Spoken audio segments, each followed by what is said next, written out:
Why are we still being mad about it? So we have, Just like you just said. excuse me, Pocket hour. we have learned last lesson about the universal law of gravity. We've learned about the gravitational field strength, which is G, same as the acceleration due to the gravity, how it's changed with the height. And we learned about the shape of the gravitational field lines. Today we will look into the satellite motion. And when I say satellite, I love that song. in the orbit, yes, satellites, it's not only artificial satellites sent by humans going around the Earth, because Moon is satellite of Earth. Earth is a satellite of the Sun. And the laws, Your satellite means. satellite of Moon, was a I satellite? thought a satellite was just like a machine in the sky. No, satellite is when one object moving around the another, Orbiting. that orbiting another, it's called satellite. Interesting. So, let's consider what the physics involved and what the equation describes it. So we have mass in the center, we will denote with a capital M, and the mass moving around, whatever it is, planet, spaceship, whatever, this mass is the lowercase mass.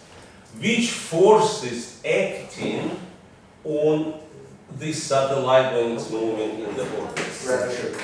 Is there That's really old. Is gravity? Attraction. what kind of attraction? Gravitational pull. Gravitation, only gravity, and no other forces acting. No. And there is actually no air resistance, no air resistance. There is no such force as centripetal force in the. like the net force is. But Wait, then, is that Earth or is that like the satellites thing? and that, Yeah, which is force of gravity, is acting as a, it's a net, will be net force because it's the only one force acting. So it's acting as a net force. So how is it orbiting around? Excellent question. If we will put satellite, just lift it above the Earth and release it, it will fall down. So why But if we lift it and we give it a velocity, what will happen? It's actually falling on the Earth. It's falling all the time. But the Earth What? is round. And it can't, and it doesn't get. And it's falling on the Earth. But Earth curving. Oh, I get Yeah. it. So if it has enough speed, so But it's isn't it- falling same as Exactly. Earth curving, it's falling but never fall. It's always, actually all the time in the free fall. But it's But it's never fall moving because the Earth's curving. It's moving, falling, it's curving. And it has speed, so it's falling, not vertically, it's falling like this. Does that mean the speed increases the more it goes, or not? If it will be at the same height, why speed will be increasing? But The same gravitational If the potential. force is towards the center, why is it going, like, I understand that it goes over, Because- but why is it the same height? Yeah, I can't, ask, like the force. Force is at the right angle to velocity. Oh, it's. Velocity is at the tangent to the orbit. Does that mean velocity? Oh my god, is these perfect? measures. Like Speed. speed, it's It's not perfect. For certain height, certain speed. Yeah, Yes. because otherwise, The change in speed, you will change the orbit. but if it's way too fast, it's just gonna fly out into, Yes, if it will becomes too fast. and too slow will drop. And that's how to get some spaceship leave Earth's gravitational pull and go, for example, to Mars or out of the solar system, we need to give more speed than to get it into the orbit around the Earth. Yes, if speed will be too high, this pull will be not enough and it will go away. So is that introducing another, like, it speeding up is introducing another force? So No, if it will use its engine. yeah. If it uses engine, it can accelerate and move Okay. from the orbit. Mr. V, do we do right hand slap this year? Yes. Fun. 10 so. No, I didn't like I that. do. Yeah. On the right hand side. So, this is a one-on-one force, and that force is net force, force of gravity. And we learned the universal law of gravity. So we have G m over r squared, where r is the radius of the orbit, so taken from not from the surface, from the center of the mass in the center. So you take it from the center of Earth. Yes. If you're talking about the motion around the Earth, center of the Earth. And where are we talking about the motion around the Is that, surface of Earth? is G little m big M over R squared equal to F net? And what is formula for net force when something moving in a circle? mv squared. M is squared over r. So Fg, F net, and those two are all equal to each other. Because F gravity Yeah. is a net, acting as a net force. It's only one force, so it is net force. And when we have motion in a circle, we learned that the net force equal mv squared on r. Can you take the motion of like around the surface of an object, or is it always in the center? Like the center? No, that has to be from the center. Oh, yeah. So is the velocity that it's orbiting in, is that just like irrelevant, or Where is relevant? like the velocity that it is orbiting? It's part of that the centripetal force. Yeah, if we see now, mass of the object cancels out. Wow. What's Oh, important? I Mass get of the object rotating Radius. does not make any difference. If you will put different object with the same speed, you will get same radius. Now, speed equal to pi r over period. We've learned that for so-called motion. Let's square it. Let's square this expression. To substitute it there, we have v squared equal 4 pi squared r squared over period squared. Substituting here, we get gm over, and 1r cancels out here. So gm on r equal 4 pi squared r squared over period squared. Rearranging this formula, moving r here and 4 pi squared on the other side, we will get that r cubed over period squared equal gm over 4 pi squared. Where would we use that? This, oh, a lot of questions based, this called Kepler's law. Kepler's law. Kepler's law. Kepler. The most amazing thing, so this holds for any object rotating same mass, that their ratio of radius cube to the period of the rotation And that's squared, the mass of the middle of the mass of the object around which rotation happens. Mass of object that is rotating is irrelevant. Wait, what are you trying to find with this one? We found the relation between We're the not radius finding of the it. orbit and period. Which gives you what? Well, it gives you Which the, tell us the gravitational constant. it is the same for any object rotating, doesn't matter if it's rotating here or it's rotating here. The ratio of the radius cubed to period square will be the same, because all four things on the right are constant. Because constant the bigger the by radius is, the more time it takes to get around it.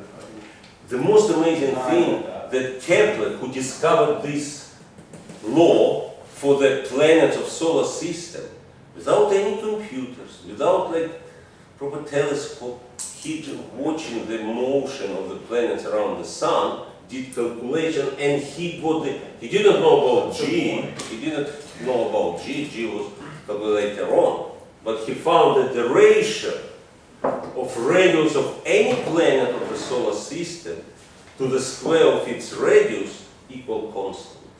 Oh, he's a genius. Where this mass is the mass of the sun. That's amazing how people without like computer did all They know those the mass of the calculations. sun. How do At you that know time, the mass of the sun without like How do you know computers? the radius of planets? Radius of the orbit, How? radius of the orbit of the planet. How does he know that? The distance between them? How we know distances? Distance form. No, the thing is, we really needed only one distance to have it as a like matchstick. We needed to Like find this. only a radius of the Earth orbit, distance from Earth to Sun. How do you find that? No one just And we found that Very there good is roll-up. observing the I didn't know. transition of Venus, how it was found, that's different story, and we might talk about that another time. And I think it's a very interesting story, how that ancient people found that distance, and pretty accurately from the sun to the earth. But then, we can find distance to any other planet in the solar system using, for example, parallax. I remember that. Why do You I know, remember because you've done astrophysics. Yeah, like that? It's an angle or something. Something about an angle. Yes, it's a apparent change of the position when the position of the observer changes. Yeah. If you take I get that. look here on the edge of the board, close one eye and make your finger on the line of this. Then close that eye, open another. You see, it jumped. Yeah. Can you see that? When you're shooting a gun. So you see, Use your dominant eye. so you see it jump when you change up because you're looking from different positions. If you know distance between those, your baseline, and you measure angles, you can calculate distance using basic trigonometry. And that's how we found the distance into the planet. Yes. My bad. So wait, I can this equation be used for anything orbiting anything else? Yes, Yeah. this equation works always. So if Now- I'm walking around Because Saturn, before you said mass of the sun. Yes. He did it for planets around the sun. Okay. It can be used for any object rotated but around the same object. Okay.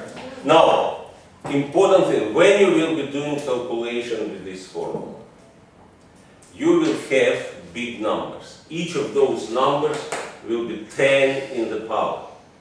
This is 6.63 times 10 to the negative 11. This method never try to put the whole thing, and you cannot use CAS, you're using the scientific calculator, where you will not even see the whole formula on the screen. Never try to put the whole thing in one calculation, Why? because it is more than 50% chance that you will get it wrong. For this? Yes, Really? because I reckon I can get it. because you put a lot of things, this will be times 10 in the power 15 could be, and it's cubed. Oh, This can be time number times 10 in the power of 30, and and so on. Do you have to write out every single I'm number? gonna make or this, do I make something? something. What you How do you do, start to it? I will come to that, you split and calculate numbers separately, powers separately, And then you put it in. and then put them together. Or can you just use like scientific notation Yeah. and to do it? Yeah, we do scientific notation, but even with the scientific notation, you will not fit the whole calculation on the screen of the scientific Yeah, calculator. You will not see the whole thing. So it's so easy to make a mistake, and say more than 50% chance to make a mistake. So when we will be doing calculation, we will be calculating numbers separately, powers separately, and putting them together. That's the way to avoid mistake. So that is pretty much the, now with the speed of the object, the relation between speed and the radius of the orbit and the time. We have that speed equal to pi r over period. And from here, let's look here.